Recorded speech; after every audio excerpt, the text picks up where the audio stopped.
Something we're getting a lot of, the IRS took all of the money out of the bank and they put a lien on my home and they want to look at all my assets. Can they do that? I haven't filed for over 10 years and had no idea they had so much information on my income. What should I do? Boy, that's a tough question. Yeah, this question actually alludes to a few different issues. One is this is a non-filer for 10 years. So this person needs to go out and get their returns filed. And the way they need to do that is they need to order their record of account and income transcript from the IRS. With those documents, they can prepare the returns to some extent, and at least it'll look consistent with what the IRS is expecting to see. On the income transcript, once they get that from the IRS, that's a record of the taxpayer's 1099 and W-2 income, as well as their mortgage information if they have a house as well. The record of account will show the taxpayer, which they also receive from the IRS. The record of account will show the taxpayer what years need to be filed and what credits they have for each year. Also, what's happened here is that since this taxpayer has been a non-filer for 10 years, the IRS has gone ahead and assessed a tax against this taxpayer. And that occurred one of two ways. The first way that could have occurred is that the IRS could have prepared returns for this taxpayer on their behalf. That is called an SFR. It stands for Substitute for Return. Since there's not a return on file, the IRS, under Internal Revenue Code Section 6020B, can prepare returns for the taxpayer. And the IRS calls these returns SFRs. The other way the IRS could have assessed the tax liability is by doing an audit on the taxpayer without the taxpayer actually even being in there. That audit occurs internally, and what the IRS will do is the IRS will summons the taxpayer's bank records because they have those records. They summons the bank records, and they'll prepare a return based upon what they see as far as income running through the taxpayer's bank account. Once the tax is assessed, the IRS can then go ahead. The case gets moved out of assessment or pre-assessment division into the collection division. Once the tax is in the collection division, then the collectors at the IRS will go out and levy bank accounts, levy wages, and pursue the tax.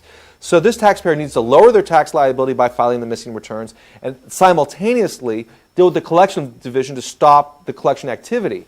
And when the IRS levies a bank account, what taxpayers really need to know is that that levy only applies at the moment in time the levy is received by the bank. So if the taxpayer has, let's say, $500 in their bank account, that levy will attach that $500. If the taxpayer puts another $1,000 in their bank account after the levy is received by the bank from the IRS, that $1,000 is available for the taxpayer to use to pay their bills. The initial $500 that was levied by the IRS will be held by the bank for 21 days, which gives the taxpayer time to negotiate with the IRS and tell the IRS they need this money to cover necessary living expenses. And if they can prove that to the IRS will go ahead and release that $500, and then they'll have access both to the $500 that was levied by the IRS plus the subsequent $1,000 that was put in to help cover the additional personal living expenses. You know, questions we get from viewers, they assume, or folks assume, that the IRS filed a lien. I'm doomed. There's nothing I can do. I'll never have any money again. I'm going to starve. I may as well leave the country. But that's not really the thing you want to do. Absolutely not. And that reminds me of a case where a taxpayer who had a wife and a brand new baby was in almost this identical circumstance and took off to New Zealand to sell vacuum cleaners. Believe it, it was kind of an odd decision. But nonetheless, leaving the country only makes the problem worse, because when a taxpayer puts himself beyond the collection and assessment abilities of the IRS, the statute of limitations, the period of time in which the IRS can collect the tax or assess the tax, gets dragged out during the period of time the taxpayer is unavailable to the IRS or out of the country. And also, that's no way to fix a tax problem. I mean, obviously the best way to fix this kind of problem, and also for the gentleman who took off to New Zealand, is to go back, file the missing returns, address the collection issues, and resolve the tax liability. And the liability can be solved in a variety of ways. I mean, the taxpayers can go on installment arrangements. They can do offers and compromises, which are settlements.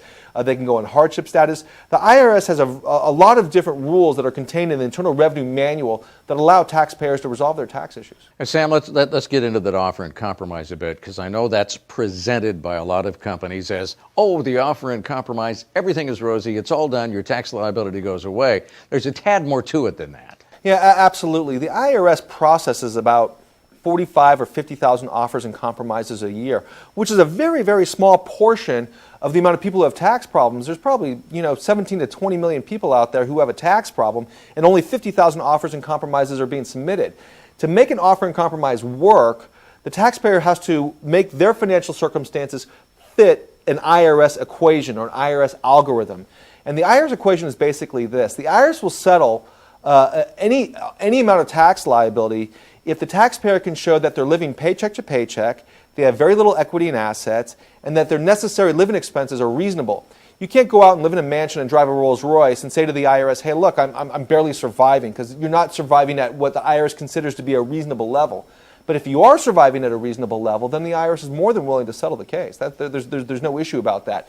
And what's unfortunately happening in this industry is that a lot of taxpayers are submitting unqualified offer and compromises, so a lot of them are getting rejected. The IRS is only accepting about 25% of all offers that are submitted as a general population. Well, you know, and here's part of our education process on tax attorney Q&A is folks need to know how the IRS operates and what the rules are.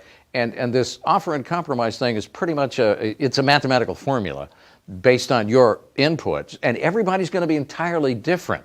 It frustrates me that there are a lot of people with a tax problem who spend a whole lot of money because some companies told them, oh, we'll do an offer and compromise and everything will be fine. Maybe not. Yeah, absolutely. Taxpayers need to find reasonable representation to fix their problems.